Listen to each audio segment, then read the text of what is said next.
हम अपना VFX का सेगमेंट शुरू करते हैं। कौन सा? क्या होता है VFX? कौन बताएगा?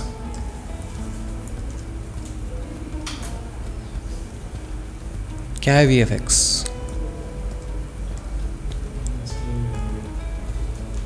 बस हाँ, VFX का मतलब होता है विजुअल इफेक्ट्स। क्या होता है इसका मतलब? Visual effects. क्या मतलब होता है विजुअल इफेक्ट्स का?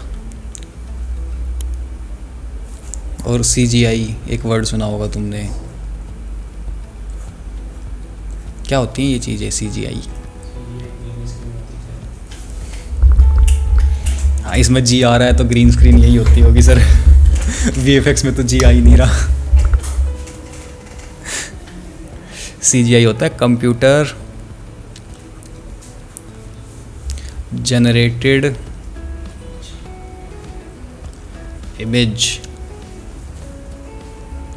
तो जो भी तुम मूवीज़ में देखते हो इफ़ेक्ट्स और ग्राफिक्स जो कंप्यूटर को यूज़ करके जनरेट किए गए हैं, जैसे कि कोई डायनासोर की मूवी देख रहे हैं, उसमें वो डायनासोर रियल में थोड़ी ना होगा शूट के टाइम पे, वो कंप्यूटर को यूज़ करके जनरेट किया गया होगा ना, तो वो क्या होता है CGI। ठीक है। VFX क्या होते हैं? विजुअल इफेक्ट्स की उसको उसके साथ ब्लेंड भी तो कराना है। अब मैंने एक 3D डायनासोर का मॉडल ले लिया, उसको रख दूंगा सीन में, लगेगा एकदम वैसा ही कि इसी जगह था? नहीं ना। वो लाइटिंग मैच करनी चाहिए, वो डिस्ट्रैक्शन करना चाहिए, वो एनवायरनमेंट के साथ रिएक्शन होनी चाहिए उसकी। कहीं पैर रखे तो ज़मीन पे वो थरथराहट दिखती है ना, वो छोटे छोटे पत्थरों के कण ऊपर नीचे वाइब्रेट होते हैं उसके पैर रखते ही। वो क्या होते हैं? VFX की। तुम्हें अब वो कंप्यूटर जनरेटेड इमेज सच्ची भी तो लगनी चाहिए कि ये सच है, तभी तो मूवी चलेगी, वरना फ्लॉप हो जाएगी। वो क्या होते हैं? Visual effects. तो बहुत सिमिलर सी चीज़ें हैं, कंफ्यूज नहीं होना है इनमें। ठीक है। CGI VFX समझ गए? देखो VFX एक प्रोसेस है। कोई चीज़ तुम्हें बनानी है, वो रियलिस्टिक नहीं है, बट वो दिखनी कैसी चाहिए? रियलिस्टिक। सामने वाले को वो सच लगे, तो उसके लिए जो भी हम प्रोसेसेस यूज़ करेंगे वो VFX का पार्ट है। कोई एक चीज़ VFX नहीं है कि सिर्फ क्रोमा रिमूवल या इसी को ही बोलते हैं ग्रीन स्क्रीन, ये सिर्फ ये VFX नहीं है। अच्छा, तुमने ग्रीन स्क्रीन हटा दी, उसके पीछे बैकग्राउंड भी तो लगाओगे ना एक। अब वो बैकग्राउंड उस इमेज के साथ कलर्स मैच कराना, उनकी करेक्शन करना कलर्स की, फिर उनको ब्लेंड कराना। जब ये पूरी प्रोसेस हो जाएगी ना, जब तुम्हारे पास फाइनल आउटपुट आएगा एक दूसरे बैकग्राउंड के साथ, उससे पहले तुम्हें पहले बैकग्राउंड हटाना पड़ेगा, फिर दूसरा बैकग्राउंड सेलेक्ट करना पड़ेगा। बैकग्राउंड सिलेक्शन भी एक उसमें प्रोसेस होगी। कोई भी बैकग्राउंड उठा के थोड़ी ना लगा दोगे। कोई इंसान अगर सोफे पे बैठ के बोल रहा है तो उसको चांद पे बिठा दोगे?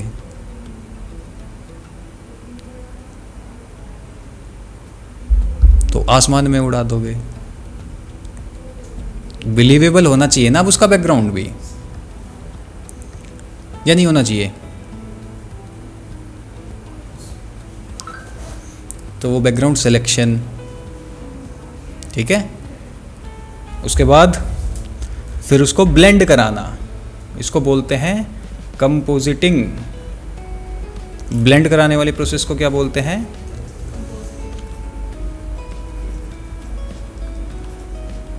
कंपोजिटिंग।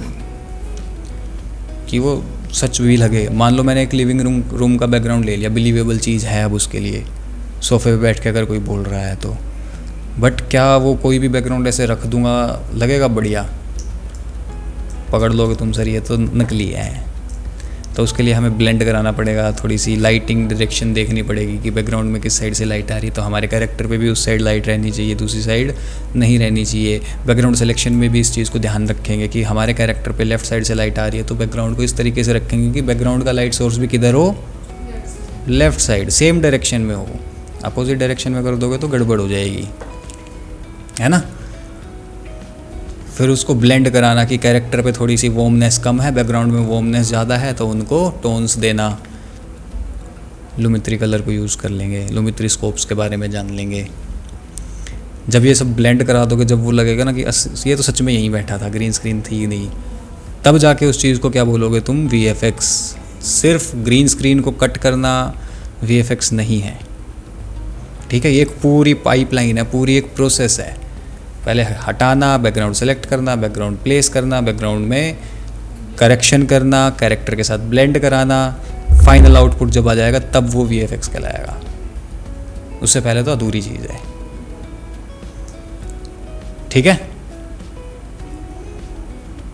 तो सिर्फ ग्रीन स्क्रीन रिमूवल वाली चीज़ें ही VFX में आएंगी, या फिर बैकग्राउंड हटा के दूसरा बैकग्राउंड लगा दिया, बस यही VFX होता है, और भी कुछ होता है?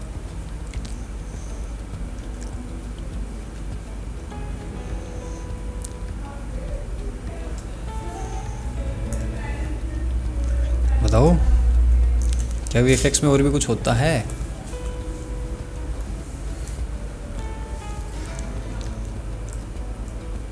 ग्रीन स्क्रीन के एग्जांपल्स देख लेते हैं, चलो पहले।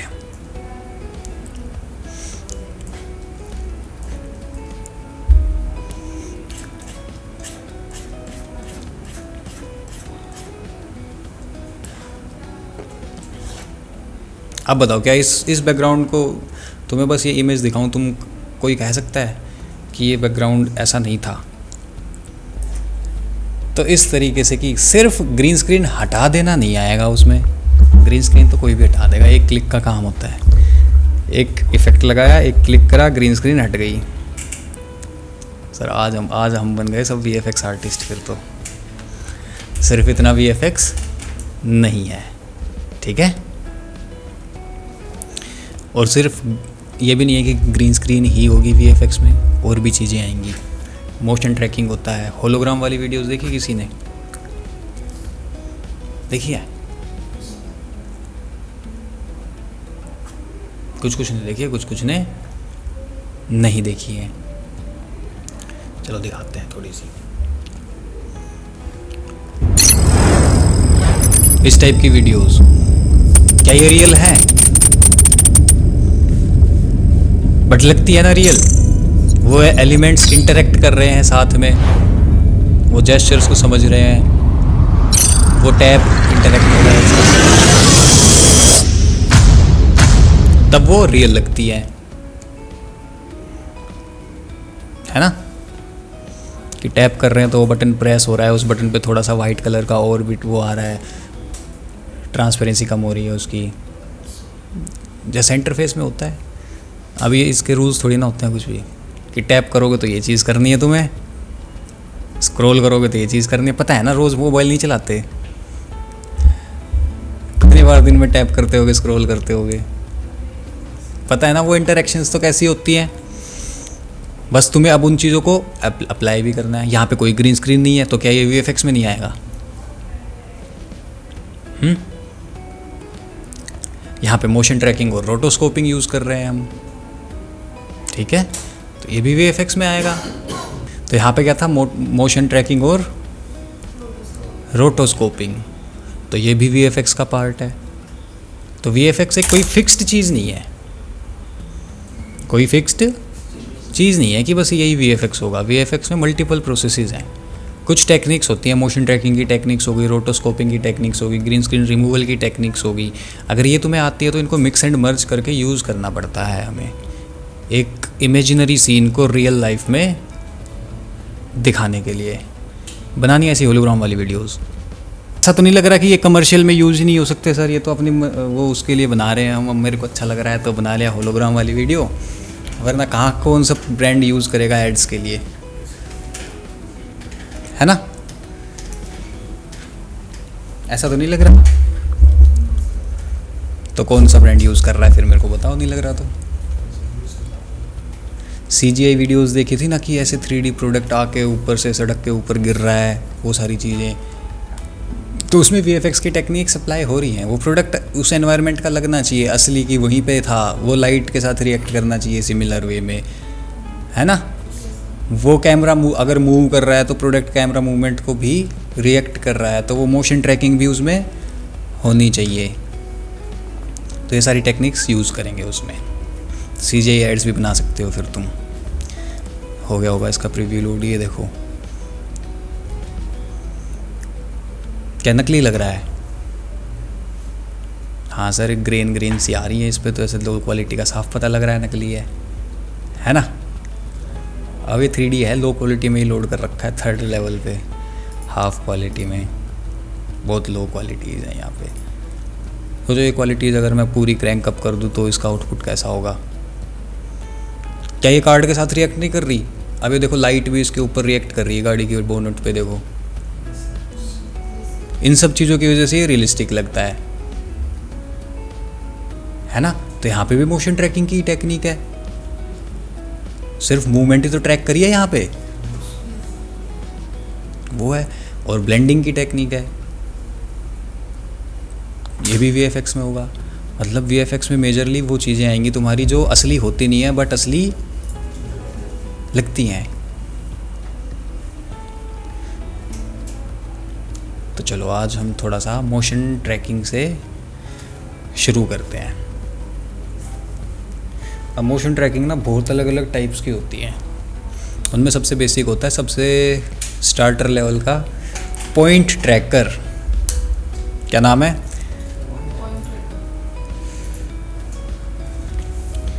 यहाँ पे हम लिखते हैं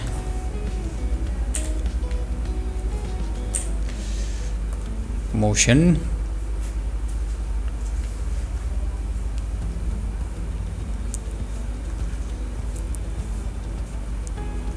ट्रैकिंग।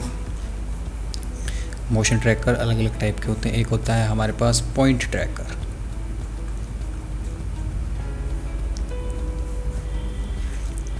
एक होता है हमारे पास प्लेनर ट्रैकर,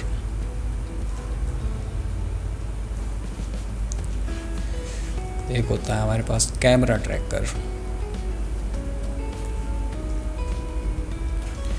और एक और होता है हमारे पास मैश ट्रैकर।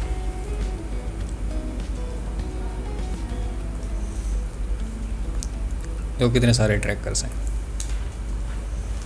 किसी भी चीज़ को ट्रैक कर सकते हो तुम, कोई भी मूवमेंट।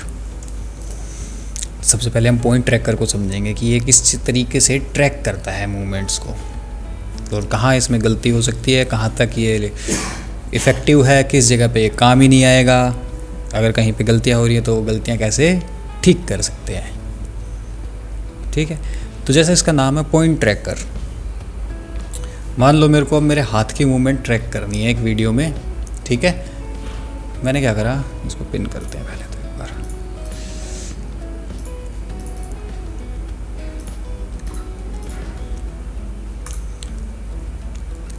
चलो, मैंने क्या करा, मैंने एक वीडियो में ना इस तरीके से हाथ मूव करा।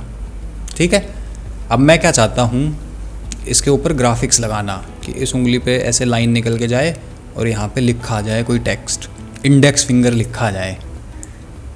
ठीक है, इसके यहाँ पे एक बॉक्स बन जाए। विजुलाइज कर पा रहे हो कि एक स्ट्रोक वाला बॉक्स बना हो इस उंगली के चारों तरफ, सिर्फ इस इतने इतने पार्ट पे, और उस बॉक्स के ऊपर से एक लाइन निकले, एक पॉइंटर सा, और उसके ऊपर लिखा हो इंडेक्स फिंगर। और मैं जैसे जैसे हाथ को मूव कर रहा हूँ इस उंगली के साथ ही रहे, हमेशा इस उंगली के ऊपर रहे। तो कौन सी भाई, सिंपल है, लेफ़्ट राइट अप डाउन ही हाथ मूव हो रहा है। कौन सी वो हो सकती है प्रॉपर्टी, लगा देंगे की फ्रेम्स, क्या दिक्कत है पोजीशन की।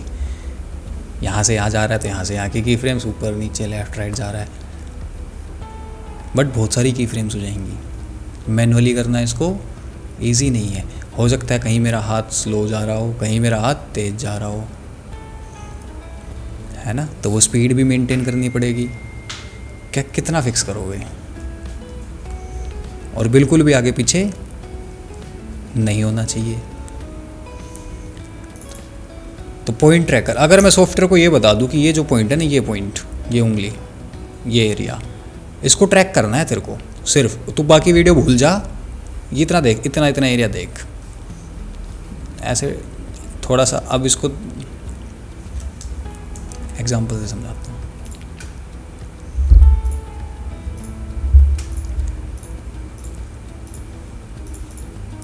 कोई वीडियो निकालते हैं, अब हम उस पर काम करेंगे।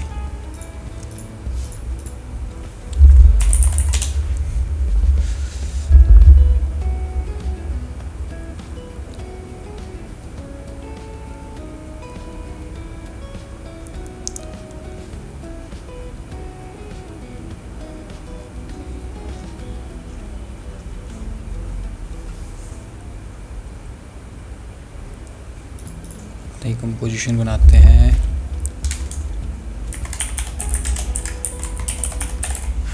पॉइंट ट्रैकिंग कितने 25 FPS की है, तो यहाँ पे हम फ्रेम रेट कितना रखेंगे, क्यों रखेंगे 25? नेचुरल मूवमेंट तो करता है, बट नहीं, हम यहाँ देखेंगे कि हमारी वीडियो की फ्रेम रेट क्या है। ये देखो यहाँ पे ड्यूरेशन दिखा रहा है 11 सेकंड 14 फ्रेम्स। ये देखो वीडियो सेलेक्ट करिए, यहाँ पे सबसे ऊपर आता है नाम। इस नाम को नहीं देखना, इस नाम में तो मैं अगर मैं रीनेम करके 50 लिख दूंगा 25 की जगह तो, या 50 भी दिखा रहा होगा। यहाँ भरोसा नहीं करना है, यहाँ करना है नीचे। फिर दिखाएगा इसके डायमेंशंस, ठीक है, कि इसके डायमेंशंस क्या है। और ये ब्रैकेट में 1 है, इसका है पिक्सल आस्पेक्ट रेशियो, जो बाय डिफ़ॉल्ट 1 ही रहता है। जब तक तुम्हें कोई चेंज करने के लिए नहीं कहेगा तब तक तुम चेंज नहीं करोगे। उसके बाद यहाँ पे आ रही है ड्यूरेशन कि कितने टाइम की ये वीडियो है, 11 सेकंड 14 फ्रेम्स की वीडियो है। और उसके बाद क्या आ रही है, ये फ्रेम रेट। तुम्हें इस फ्रेम रेट पे भरोसा करना है। किस पे भरोसा करोगे? इस फ्रेम रेट पे, यहाँ नहीं, क्योंकि ये नाम है। यहाँ पे तो मैं 50 FPS भी लिख दूंगा, बट वीडियो की जो फ्रेम रेट है उसको यूज़ करना है तुम्हें, ठीक है। तो जब भी वीडियोस को यूज़ करेंगे हम अपनी कंपोजिशन में, तो सेम फ्रेम रेट की कंपोजिशन होनी चाहिए। फ्रेम रेट कम ज़्यादा नहीं होना चाहिए, ठीक है। चलो जी, बना दी हमने 25 FPS की, इसीलिए, और इसको बनाते हैं 15 सेकंड का। ये वीडियो रख दी। इस वीडियो को स्केल डाउन करना पड़ेगा 50, क्योंकि ये 4K की वीडियो थी, हमने 1080p की कंपोजिशन बनाई है, ठीक है, इसलिए स्केल डाउन करना पड़ेगा। और इसको मैं यहाँ तक क्या कर दूँगा, ट्रिम, सो दैट हमारे पास सिर्फ उतना ही पार्ट रहे। और मैं क्या करता हूँ, सिर्फ ये 6 सेकंड का पार्ट ले लेते हैं फ़िलहाल। कितनी देर का? 6 सेकंड का। जब भी तुम VFX वाली चीज़ें करोगे ना, चाहे हम ग्रीन स्क्रीन रिमूवल कर रहे हैं, चाहे मोशन ट्रैकिंग कर रहे हैं, ऑलमोस्ट इन सभी केसेस में हमें ज़रूरत पड़ती है कि ये जो क्लिप के ट्रांसफॉर्म प्रॉपर्टीज़ हैं, ये दिख रही है, ये अपनी डिफ़ॉल्ट वैल्यूज़ पे हो, इनको हम चेंज ना करें। इनको हम चेंज, बट हमने तो चेंज कर दिया। स्केल डिफ़ॉल्ट वैल्यू कितनी होती है, 100, हमने 50 कर दी। अब क्या करें? अब इसके साथ कुछ ऐसा करना पड़ेगा कि इसकी ट्रांसफॉर्म प्रॉपर्टीज़ डिफ़ॉल्ट वैल्यूज़ पे आ जाए और स्केल भी कम रहे। क्या कर सकते हैं?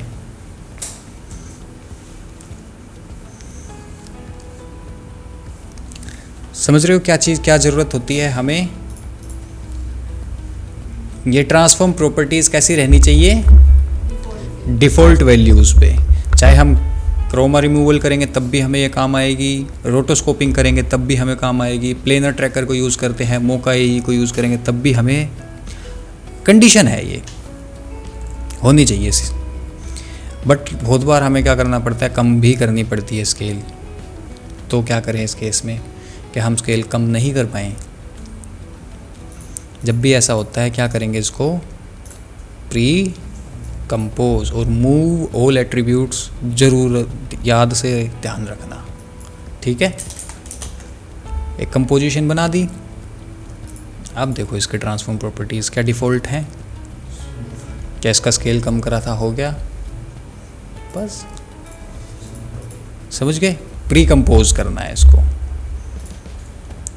अब आफ्टर इफेक्ट्स को मतलब नहीं है कि इसके अंदर रखी हुई चीज़ों का स्केल कितना है, नहीं, इसको सिर्फ मतलब है यहाँ पे इसका स्केल, इसकी पोजीशन, इसकी डिफ़ॉल्ट प्रॉपर्टीज़ हैं या नहीं है, सिर्फ उस चीज़ से मतलब है, ठीक है, समझ गए।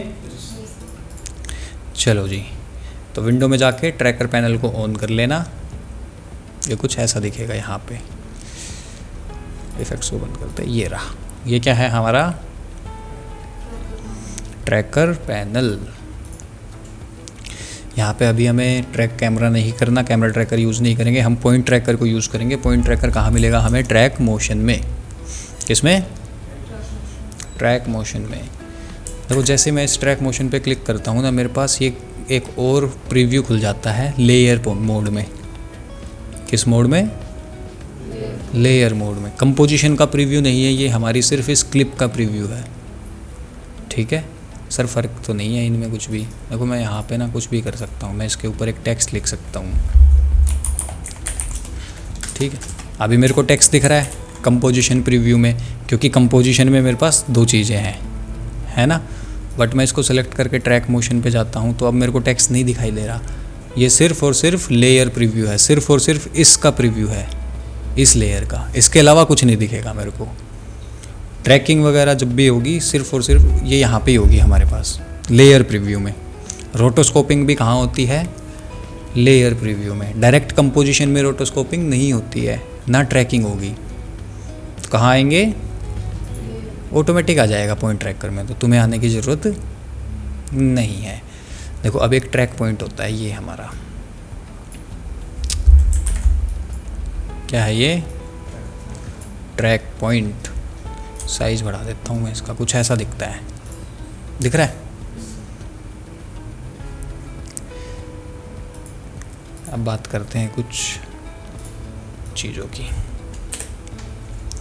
पॉइंट ट्रैकर में हम 3 प्रॉपर्टीज़ ही ट्रैक कर सकते हैं: पोजीशन, स्केल और रोटेशन। ओपेसिटी हम किसी भी ट्रैकर से ट्रैक नहीं कर सकते, क्योंकि असल दुनिया में कोई भी चीज़ गायब नहीं होती है, तो ओपेसिटी ट्रैक करने की ज़रूरत नहीं पड़ती है। क्या मैं बैठा बैठा गायब हो सकता हूँ? मेरी ओपेसिटी कम थोड़ी हो सकती है, नहीं हो सकती ना। क्या इस बोतल की ओपेसिटी कम हो जाएगी?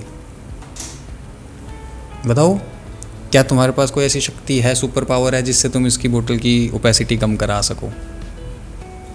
नहीं हो सकती ना। रियल लाइफ में किसी भी चीज़ की ओपेसिटी कम नहीं हो सकती, तो उसको ट्रैक भी नहीं कर सकते हम। ठीक है,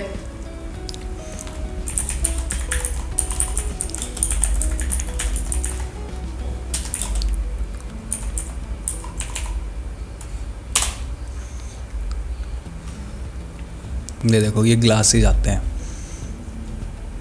इसमें कोई कर्टेंस नहीं लगेंगे, कुछ नहीं लगेगा, ग्लास ही रहेगा।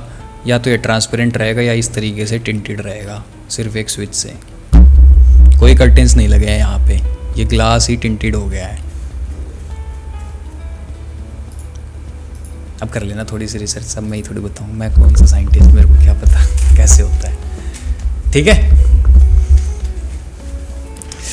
चलो तो अब बात करते हैं हम ट्रैकिंग की। ये पॉइंट ट्रैकर में ये पॉइंट क्या आया हमारे पास, अभी बात करेंगे। इन चीज़ों को ध्यान रखना। और ये सारी की सारी सिर्फ और सिर्फ 2D पॉइंट ट्रैकर से हम 3D ट्रैक नहीं कर सकते, इस चीज़ को ध्यान रखना। पॉइंट ट्रैकर हमारा कैसा ट्रैकर है? 2D ट्रैकर है।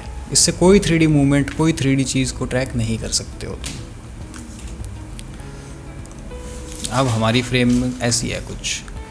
ये ट्रैकर काम कैसे करता है ये देखते हैं। देखो मेरी ड्राइंग थोड़ी सी ख़राब है,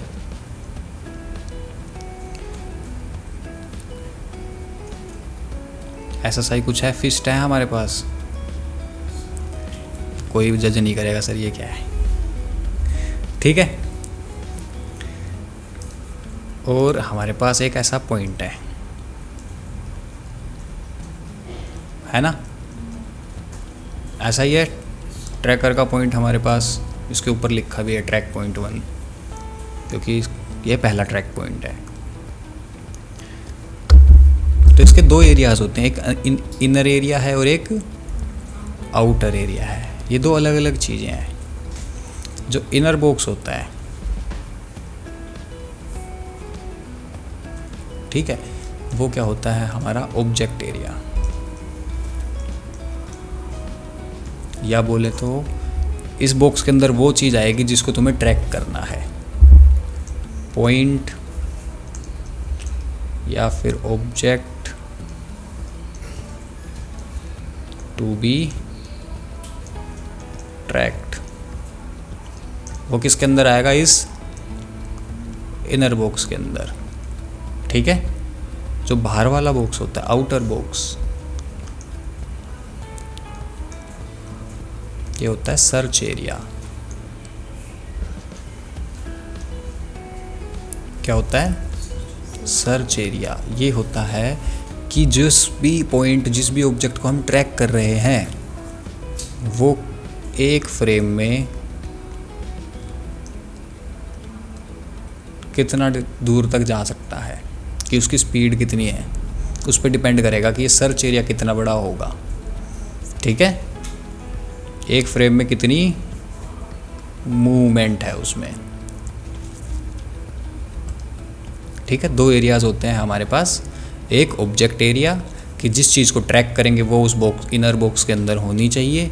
फॉर एग्जांपल, अगर हम इस उंगली को ट्रैक कर रहे हैं तो इस उंगली का कम से कम ये पार्ट, अपर पार्ट तो इस बॉक्स, छोटे वाले बॉक्स के अंदर होना चाहिए। अब एक होता है बाहर बड़ा वाला बाउंड्री बॉक्स, कि ये उंगली एक फ्रेम में कितनी दूर तक जा सकती है, कुछ इतना ही ट्रैवल कर सकती है ना, बिल्कुल हल्का सा। तो उस अकॉर्डिंग हम उस बॉक्स की विड्थ, उस साइज रखेंगे। क्यों रखना होता है? क्योंकि जब भी ये ट्रैकर किसी चीज़ को ट्रैक कर रहा है, ये पूरी वीडियो को नहीं देख रहा। जब भी कोई ट्रैकर काम करता है, वो पूरी वीडियो को नहीं देखता, उसको पूरी वीडियो नहीं दिखाई देती, उसको सिर्फ सर्च एरिया जितना है ना हमारा, जितना एरिया ये सर्च एरिया है, बड़ा वाला बॉक्स, सिर्फ इतने पार्ट को देखता है। इसके बाहर कुछ भी हो, उसको उससे कोई मतलब नहीं है सॉफ्टवेयर को, वो सिर्फ इतना ही एरिया देखता है। ठीक है, समझ गए ये चीज़? नोट कर लो फटाफट से इसको। ऑब्जेक्ट एरिया और क्या है? Search area.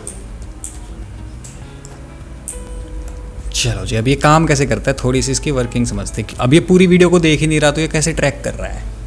फॉर एग्जांपल, मैंने ऑब्जेक्ट एरिया सिर्फ इतना रख दिया, मेरे को ये फिस्ट ट्रैक करनी है, बट मेरे को ज़रूरी नहीं है कि मैं इस पूरी फिस्ट को ही रखूं।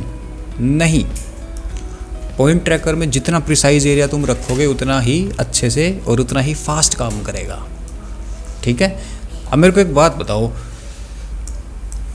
मेरे को एक फिस्ट ट्रैक करनी है। ठीक है, कुछ ऐसे है, वो लेफ़्ट राइट ऐसे हैंड में थोड़ी सी रैंडम मूवमेंट हो रही है। अच्छा, मैं अगर इस पॉइंट को ट्रैक कर लूँ, तो बाकी हाथ में भी तो सेम ही मूवमेंट होगी ना। ऐसा थोड़ी है कि अंगूठा अलग चल रहा है और ये सब अलग चल रहे हैं, एक साथ ही तो चल रहे हैं सारे, एक ही तो एलिमेंट है। अगर इस एलिमेंट का मैं कोई भी एक पॉइंट ट्रैक कर लूँ, तो इसका मतलब पूरा एलिमेंट ट्रैक हो गया ना। बताओ भाई, अगर ऐसा थोड़ी है कि सिर्फ अंगूठा मूव कर रहा हूँ मैं, फिस्ट वही है, ऐसा तो नहीं हो रहा। सिर्फ थंब की मूवमेंट तो नहीं है, पूरी फिस्ट की है। अगर ये लेफ़्ट जा रहा है तो उतना ही लेफ़्ट, थंब भी जा रहा है उतना ही लेफ़्ट, इंडेक्स फिंगर उतना ही लेफ़्ट, मिडिल फिंगर, ये सारी फिंगर्स उतना ही, सेम ही तो मूवमेंट हो रही है। तो अगर एक पॉइंट को भी ट्रैक कर लिया, तो इसका मतलब हमने पूरे ऑब्जेक्ट को ट्रैक कर लिया, इसलिए इसको पॉइंट ट्रैकर बोलते हैं। और ये 2D में इसलिए काम करता है क्योंकि जब तक इसको ये पार्ट दिखता रहेगा, ये पॉइंट जो मैंने इसको बताया, देखो ये, जब तक ये ट्रैकिंग करता रहेगा। अगर ये ऐसे हो गया, अब ये पॉइंट नहीं दिख रहा ना, अब ट्रैकिंग नहीं हो सकती, वो पॉइंट ही नहीं दिख रहा इसको पता ही नहीं अब वो कहाँ चला गया, तो ट्रैकिंग नहीं कर सकता। इसलिए ये पॉइंट ट्रैकर है। और ये 3D क्यों नहीं ट्रैक कर सकता, समझ गए?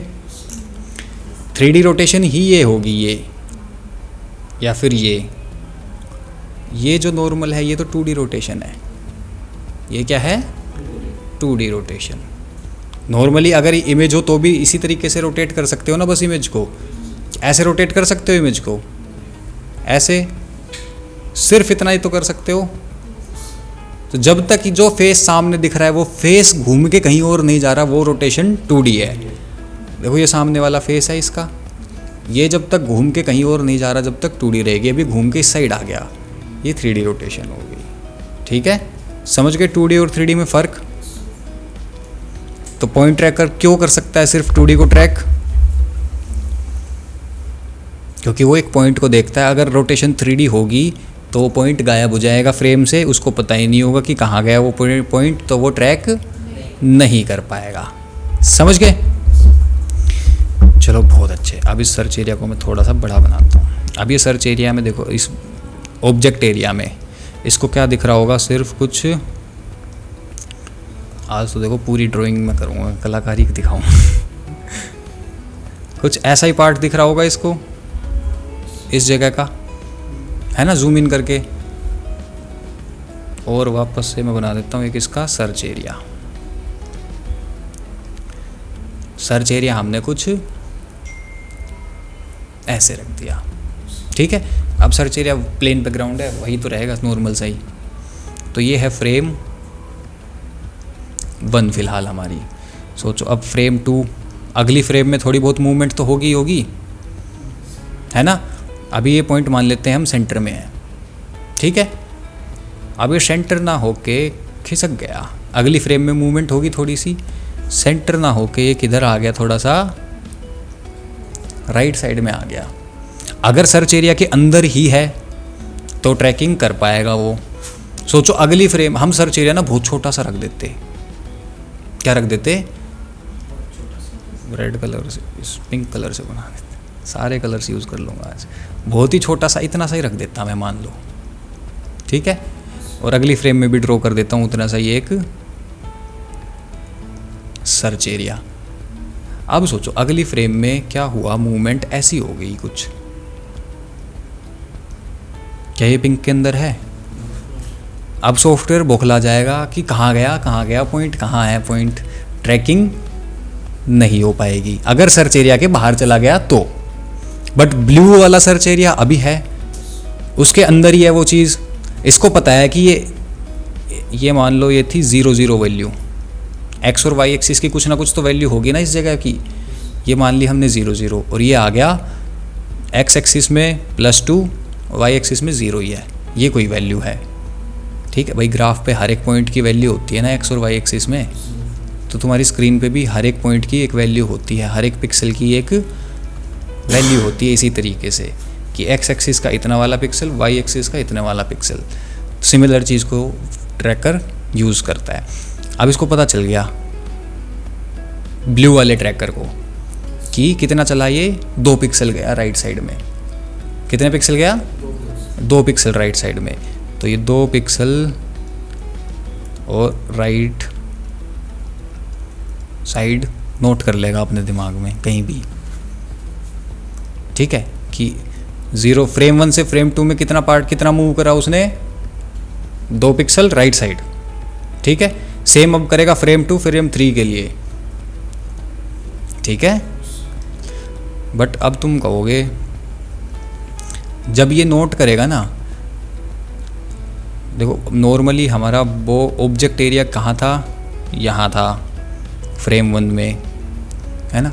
अब ये फ्रेम 2 में भी क्या ऑब्जेक्ट एरिया भी क्या होगा, अब 2 पिक्सल राइट साइड में जाएगा। तो नई फ्रेम क्या बन जाएगी इसकी, ये होगा हमारा सर्च एरिया, ठीक है। ये होगा तुम्हारा ऑब्जेक्ट एरिया और ये होगा तुम्हारा ऑब्जेक्ट। उस पॉइंट को उठा के 2 पिक्सल आगे रख देगा, समझ गए। तो उसको फिर भी इतना ही एरिया दिख रहा है। ये चीज़ समझ में आई भाई? अभी नॉर्मली तो यहाँ पे रखा था, अब इसको उठा के आगे रख देंगे तो ऐसा ही कुछ बन जाएगा ना फिर से। फिर 2 और 3 के लिए सेम प्रोसेस रिपीट करेगा, फिर 3 और 4 के लिए रिपीट करेगा और नोट करता जाएगा। अच्छा 2 3 में 3 पिक्सल आप नोट करता जाएगा सारी मूवमेंट्स। और जब ट्रैकिंग पूरी हो जाएगी, ऐसे सारी फ्रेम्स हो जाएंगी ना वीडियो की, जब तुम्हारी ट्रैकिंग पूरी हो जाएगी। तो सोचो अगर ये छोटा सर्च एरिया होगा तो गड़बड़ हो जाएगी, इसको पता ही नहीं चलेगा कहाँ चला गया, क्योंकि सर्च एरिया के बाहर की चीज़ नहीं दिखती है सॉफ्टवेयर को। अगर पॉइंट तुम्हारा सर्च एरिया के बाहर ही चला गया तो वो ट्रैक नहीं कर पाएगा। बट अगर सर्च एरिया के अंदर ही रहेंगी तो ट्रैक कर पाएगा, हो जाएगी ट्रैकिंग।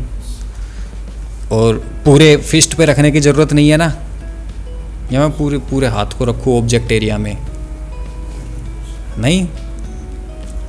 चलो अब ये तो समझ तो लिए, थ्योरी तो समझ लिए, प्रैक्टिकल करते हैं इसका।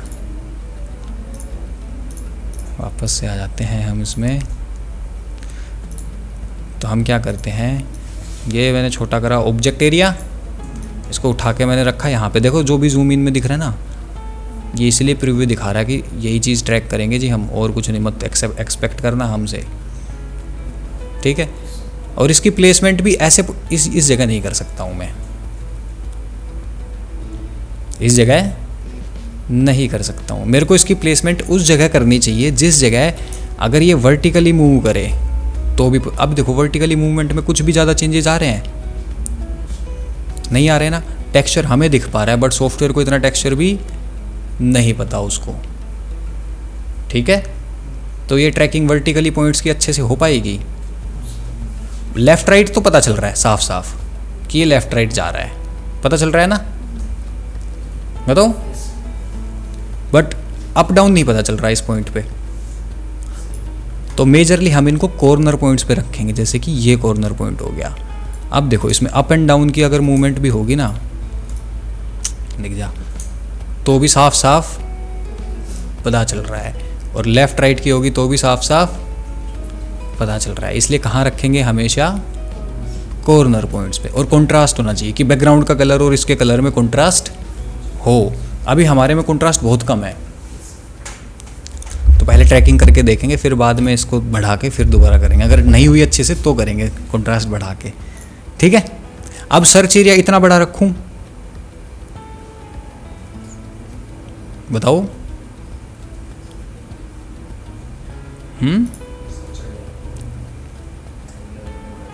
नहीं, कोई ज़रूरत नहीं है। जितना बड़ा सर्च एरिया करोगे उतनी स्लो हो जाएगी फिर तुम्हारी ट्रैकिंग। देखो अब मैं थोड़ा सा एक एक फ्रेम मूव करके देखता हूँ। देखो एक फ्रेम मूव करा मैंने, सिर्फ एक फ्रेम अप एंड डाउन चल रहा हूँ अभी मैं। देखो क्या इतनी बड़ी मूवमेंट है कि सर्च एरिया से बाहर चला गया। चलो 3 फ्रेम्स कर लेते हैं, 1 2 3। क्या इतनी बड़ी मूवमेंट हो रही है इसमें, तो इतने बड़े सर्च एरिया की ज़रूरत है, तो इसको कम कर देंगे। क्या कर देंगे इसको, छोटा, ऑलमोस्ट ये रख लो कि ऑब्जेक्ट एरिया से डबल साइज़ का रख लिया करो, क्योंकि एक फ्रेम में इतनी बड़ी मूवमेंट नहीं होती है कि अचानक से यहाँ से एक फ्रेम में यहाँ चला जाए, ठीक है। इतनी बड़ी मूवमेंट तो नहीं होती है, और सिर्फ पोजीशन ट्रैक करनी है अभी हमें, और कुछ ट्रैक नहीं कर रहे। अब जब इतना काम कर लेंगे कि सही जगह रख देंगे, सही सर्च एरिया लगा देंगे, तब तुम्हें यहाँ पे आना है ट्रैकर पैनल में। और अब ये देखो प्ले हेड लास्ट में रखा है, तो ट्रैकिंग रिवर्स में होगी। अब इससे आगे तो वीडियो है ही नहीं ना, पीछे ही है सारी वीडियो। अब तो रिवर्स ट्रैकिंग होगी ना, तो ये रिवर्स वाले बटन पे क्लिक करना है। सोचो अगर तुम्हारा बीच में रखा होता तो आगे भी होनी है और पीछे भी होनी है। तो एक बार पीछे कर लो, फिर वापस से इस जगह पे आओ और एक बार आगे कर लो, ठीक है। अगर स्टार्टिंग में रखा है तो हमें पता है कि किधर होनी है, आगे ही होनी है। तो मेक श्योर कि बीच में तो ना रखो, 2 बार करनी पड़ेगी, या तो स्टार्टिंग में रख लो या एंडिंग में रख लो। तो हमने एंडिंग में रखा है, और यहाँ पे पोजीशन प्रॉपर्टी सेलेक्ट रखना। ये 3 ही प्रॉपर्टी सेलेक्ट कर सकते हैं ना ट्रैक, पोजीशन, रोटेशन और स्केल, और कोई सी ये प्रॉपर्टी ट्रैक नहीं कर सकता है। तो अभी सिर्फ पोजीशन ट्रैक करनी है, तो पोजीशन और एनालाइज। अब ये एक एक फ्रेम देखो मूव करता जाएगा, और इसके अकॉर्डिंग ये ट्रैक पॉइंट चलता जाएगा। देखो हिला, थोड़ा सा चल रहा है, दिख रहा है। रोक के जूम करके दिखाऊं,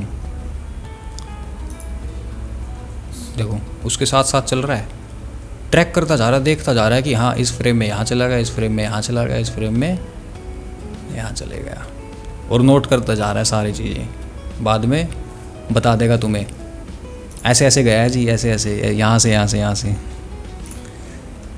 चल रहा है सही से। तुम्हें एनालाइज करते रहना है, बीच में कहीं पे ये ऊपर नीचे लेफ्ट राइट तो नहीं जा रहा है। क्या इस पॉइंट पे रखा था, इसी पॉइंट पे है। अगर खिसक के इधर आ जाए, इधर आ जाए, तो तुम्हें रोक देनी है वहीं पे, ये स्टॉप बटन से, ठीक है।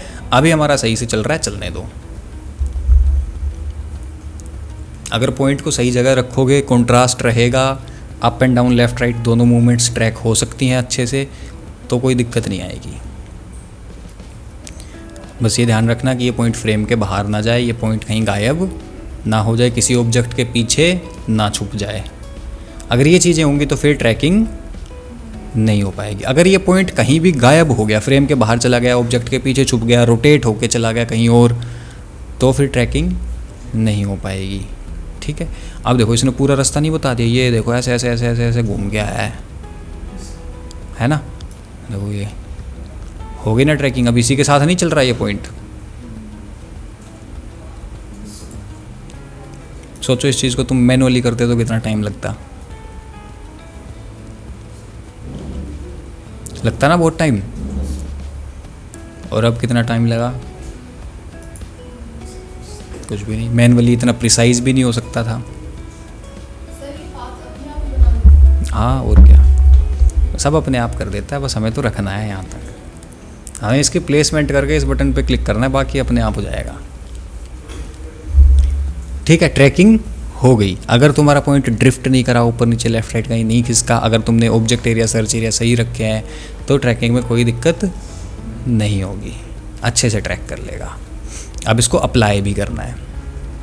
अभी इस ट्रैकर ने अपने पास नोट कर रखे हैं वो चीज़ें, अब इसे लेने हैं वो नोट्स, हमें दे, तेरे काम के नहीं है, हमारे काम के हैं। तो क्या करेंगे, एक नल ऑब्जेक्ट में पेस्ट करेंगे वो डेटा। कहाँ पेस्ट करेंगे, तो एक नल ऑब्जेक्ट बनाता हूँ, उसका मैं नाम दे देता हूँ ट्रैक डेटा। ठीक है, अब यहाँ से देखो एडिट टारगेट पे क्लिक करना है, यहाँ पे सेलेक्ट करना है ट्रैक डेटा, वो नल ऑब्जेक्ट। जो भी नाम दोगे वो दिखाई देगा यहाँ पे कि कौन सी लेयर में पेस्ट करूँ, कौन सी लेयर को जाके दे दूँ मैं ये चिट्ठा जो ये इसने लिखा है कि 2 पिक्सल इधर 3 पिक्सल उधर ऐसे ऐसे, तो कौन सी लेयर को बताना है। तो नल ऑब्जेक्ट को बता दिया हमने, या ट्रैक डेटा जो भी नाम दिया है हमने उसको। ओके करो और अप्लाई पे क्लिक कर दो। अभी पूछ रहा है कि एक्स एक्सिस की दूँ, वाई एक्सिस की दूँ या दोनों दे दूँ, दोनों दे दे, एक्स एंड वाई दोनों। ओके कर दो। अब इसने नल ऑब्जेक्ट को बता दिया। हम वापस से किस मोड में आ गए, कंपोजिशन मोड में। हमें टेक्स्ट भी दिख रहा है, हमें नल ऑब्जेक्ट की आउटलाइन भी दिख रही है ना। टेक्स्ट को मैं बंद कर देता हूँ। और इसने नल ऑब्जेक्ट को बता दिया, देख भाई ऐसे ऐसे ऐसे ऐसे घूमा है ये, तो तू भी ऐसे ऐसे ऐसे ही चलियो। तो नल ऑब्जेक्ट में वो ट्रैकिंग का डेटा आ गया। अब तुम्हें कोई भी चीज़ इसके साथ लिंक करनी है, मान लो ये टेक्स्ट, क्या करना है इस टेक्स्ट के साथ हमें, मैं इस टेक्स्ट को रखता हूँ यहाँ पे, थोड़ा सा रोटेट कर, टेक्स्ट को करना है थोड़ा सा इस तरीके से रोटेट कर देता हूँ, कुछ ऐसे रख दूँ। और जब मैं इस टेक्स्ट को अब नल ऑब्जेक्ट से लिंक कर दूंगा ना, तो ये देखो टेक्स्ट इसके साथ ही घूमता रहेगा।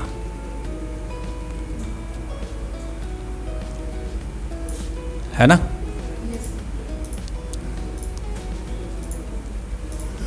देखो अब दिख रहा है इसके साथ मूव होता हुआ।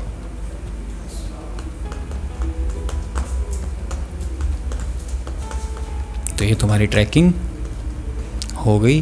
कैसे अप्लाई करना है वो भी हो गया। अब इसके ऊपर हम अपना ग्राफिक बना लेते, जो भी तुम्हें दिखाना है। हम बनाते हैं एक बॉक्स, है ना।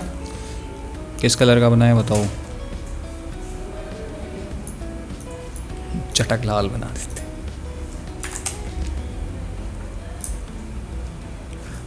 तुम जरूरी नहीं है कि सिर्फ अब इसी पॉइंट पे रखोगे इस बॉक्स को, नहीं। मेरे को पता है इस पॉइंट के साथ ये थंब भी चल रहा है, इसी पॉइंट के साथ ये सारी फिंगर्स चल रही हैं। मैं इस थंब के ऊपर भी रख सकता हूँ ऐसे, है ना। सिर्फ थंब के ऊपर बनाया मैंने एक बॉक्स। स्ट्रोक और बढ़ा देते हैं सो दैट अच्छे से दिखाई दे। 30 कर देते हैं कुछ ऐसे। और मैं क्या करता हूँ, पेन टूल लेता हूँ, इस पर एक पॉइंटर लगाते हैं कुछ ऐसे। ये लग गया पॉइंटर। इस पॉइंटर को सही से रखते हैं। ये देखो ऐसा कटा सा तो अच्छा नहीं लग रहा ना।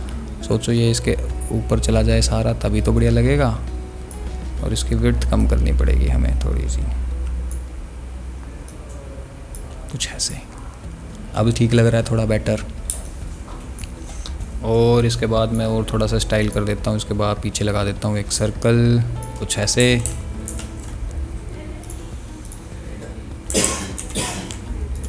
सही लग रहा है सर्कल?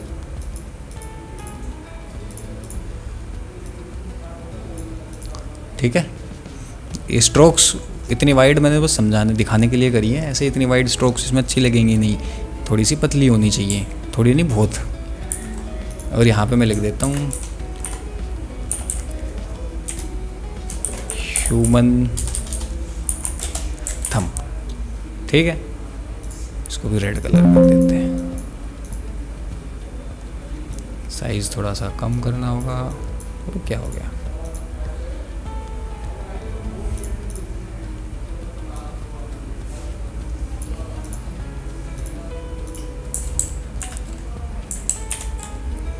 और कुछ इस जगह यहाँ पे रखेंगे। साइज़ और कम करना होगा हमें इसका।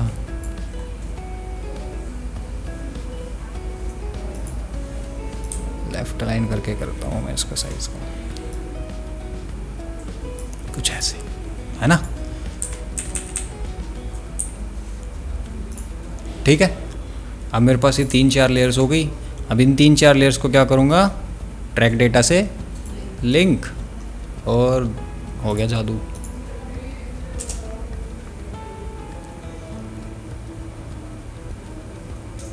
उसी के साथ चल रहा है, हो गई ट्रैकिंग। अब यहाँ पे तुम वीडियो को भी लिंक कर सकते हो, किसी इमेज को भी लिंक कर सकते हो, किसी भी चीज़ को लिंक कर सकते हो। कोई भी लेयर हो सकती है जिसको लिंक करो, है ना?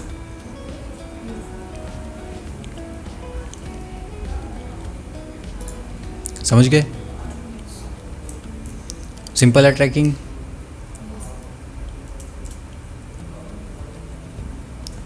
बताओ क्यों हमने इसी पॉइंट पे रखा, इसी जगह, नीचे ऊपर क्यों नहीं रखा? पता है ये चीज़ कि ट्रैकर को हमें इसी जगह क्यों रखना है? और भी पॉइंट्स हो सकते हैं, ज़रूरी नहीं है कि सिर्फ एक ही पॉइंट हो सकता है। अब इस इमेज में ज़रूरी नहीं है कि सिर्फ यही पॉइंट है, नहीं, ये पॉइंट भी हो सकता है कॉर्नर का, ये पॉइंट भी हो सकता है कॉर्नर का, या कोई और एरिया भी। ये लाइन भी हो सकती है, सेंटर में भी कर सकते हो। बस यहाँ पे तुम्हें थोड़ा बड़ा सर्च एरिया रखना पड़ेगा ना, ऑब्जेक्ट एरिया, क्योंकि ये पॉइंट ही बहुत बड़ा है ना। ये डार्क ही है, वैसे इतना छोटा सा रखेंगे तो उसको डार्कनेस ही दिखाई देगी, तो ट्रैक नहीं कर पाएगा ठीक से।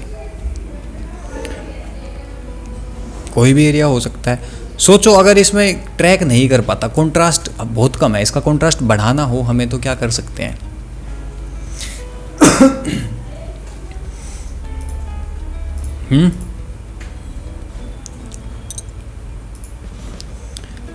भाई सिंपल सी चीज़ है। एक तो मैं इस पे क्यों नहीं चलता ये,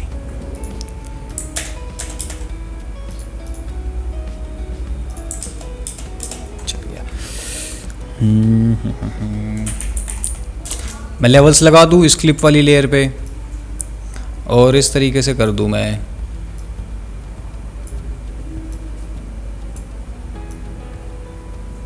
अब देखो कंट्रास्ट बिफोर आफ्टर है या नहीं? कंट्रास्ट ज़्यादा कंट्रास्ट है तो और अच्छे से ट्रैक कर सकता है, नहीं कर सकता? अब बताओ। तो फिर क्लिप को सिलेक्ट करा, ट्रैकर में गए, ट्रैक मोशन पे, गड़बड़ हो गई कुछ, तो कंट्रास्ट गायब हो गया हमारा, क्योंकि ये सिर्फ लेयर को देखता है ना, उस पर अप्लाइड इफ़ेक्ट्स को, मास्क को कंसीडर नहीं करता। अगर कंसीडर करवाना है तो क्या करेंगे? अब हम ये इफ़ेक्ट यहाँ नहीं लगाएंगे, हटाते हैं, कट करते हैं। कहाँ लगाएंगे? इसके अंदर जाके, और इस क्लिप पे लगाएंगे। ठीक है। जब मैं इस पे लगाऊंगा तो अब ये जो लेयर है, ये लेयर ही ऐसी बन गई बिना किसी इफ़ेक्ट के, है ना? ये स्मार्ट ऑब्जेक्ट ऐसा बन गया ना बिना किसी इफ़ेक्ट के ही। अब मैं ट्रैक मोशन में जाऊंगा, अब देखो इसको कंट्रास्ट दिख रहा है। समझ गए? कंट्रास्ट बढ़ाना है तो हमेशा प्री कॉम्प के अंदर इफेक्ट लगेंगे, डायरेक्टली लगाओगे तो काम नहीं करेंगे। ठीक है, समझ गए? ऐसा बना सकते हो तुम। देखो इसमें पॉइंट ट्रैकर का यूज़ है। हमने तो बस एक टेक्स्ट लिखा था ना, नॉर्मल सा ट्रैक किया था उसके साथ, इसने बस क्या ट्रैक कर दिया इस ऑब्जेक्ट के साथ, ये ग्राफिक्स ऐसी एक शेप बनाई, उसमें हल्का सा फिल कलर किया, फिल की ओपेसिटी कम कर दी, है ना, जो ऐसा ट्रांसलूसेंट सा दिख रहा है। एक सर्कल में एक इमेज लगा दी, यहाँ पे लिख दिया, ये लिख दिए, और ये एक बार बना दी, लोडिंग की बार बना सकते हो। ये सारी चीज़ें इस लोडिंग वाली बार को एनिमेट कर सकते हो। कैसे होगा? स्केल, एक रेक्टेंगल बनाओ, 2 रेक्टेंगल्स होंगे, एक रेक्टेंगल होगा जिसमें सिर्फ स्ट्रोक रहेगी, उसी को डुप्लीकेट करो। डुप्लीकेट में क्या करेंगे, सिर्फ फिल कलर रखेंगे, स्ट्रोक को ऑफ कर देंगे। अब फिल कलर वाले का एंकर पॉइंट इस कॉर्नर पे रहना चाहिए, लेफ्ट में बिल्कुल, है ना। और जब स्केल की प्रॉपर्टी लगाओगे सिर्फ एक्स एक्सिस में, वाई एक्सिस में स्केल नहीं होना चाहिए, ऐसे नहीं पिचकना चाहिए, ऐसे ऐसे एक्स एक्सिस में, तो ऐसा एनिमेशन बन जाएगा। देख रहे हो, अब ये रिस्ट वॉच लेफ्ट में जा रही है तो वो उसके साथ लेफ्ट में जा रहे हैं, राइट में जा रही है तो उसके साथ राइट में हो रहा है। ये रोटोस्कोपिंग है कि ये इन ग्राफिक्स के ऊपर कोई और ऑब्जेक्ट आ रहा है रियल लाइफ का, है ना। अगर नॉर्मल वीडियो पर रखोगे तो ग्राफिक्स दिखेंगे, इधर हाथ नहीं दिखेगा। तुम्हें सिर्फ इतना इतना बनाना, इतना इतना पार्ट, ठीक है। अपने हाथ पे घड़ी बांधना, वीडियो रिकॉर्ड करना, थोड़ी सी मूवमेंट करके कर लोगे सभी। वीडियो रिकॉर्ड करनी है थोड़ी सी मूवमेंट करके, और उसके साथ इस तरीके के ग्राफिक्स लगाने हैं। और इन ग्राफिक्स में एक चीज़ बता देता हूँ क्या होगा, ऐसे कोई स्पॉटिफाई वगैरह कुछ नहीं आएगा, तुम्हारे बिहांस का वो होना चाहिए लुक सा, ठीक है। तुम्हारी प्रोफाइल फ़ोटो होगी, तुम्हारा नाम होगा, तुम्हारा डेजिग्नेशन होगा, तुम उसमें फॉलोवर, प्रोजेक्ट, ये कुछ नंबर्स ऐड कर सकते हो, कॉन्टैक्ट नाउ का बटन कर सकते हो, ऐसा कुछ बनाना है, ठीक है, अपने पर्सनल सब ने। चलो फिर बनाओ, टास्क है तुम्हारा।